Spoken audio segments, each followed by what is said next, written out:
Граѓаните кои ќе се обидат да побараат поврат на ДДВ со скенирање фискална сметка издадена со сметкопотврда за потреби на фирма наместо пари од управата за јавни приходи ќе добијат казна.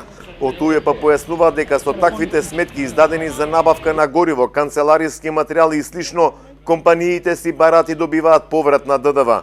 Доколку и вработениот во фирмата која врши набавката ја скенира со својот мобилен телефон, без разлика дали е службен или мобилен, прави прекршок, зашто во тој случај за една сметка два пати се бара поврат на данок.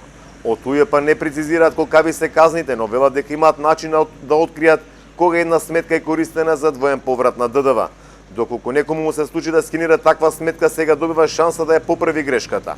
УЈП најави дека за неколку дена на својата веб страница ќе пушти нова веб апликација Мој ДДВ, која ќе се користи на ист начин како и мобилната верзија, а покрај другите новини ќе има и опција за бришење на фискалните сметки скенирани по грешка. Преку новата веб апликација Мој ДДВ граѓаните ќе имаат и увид во состојбата и ќе можат во секој момент да ја проверат сумата што треба да им се врати од скенираните фискални сметки.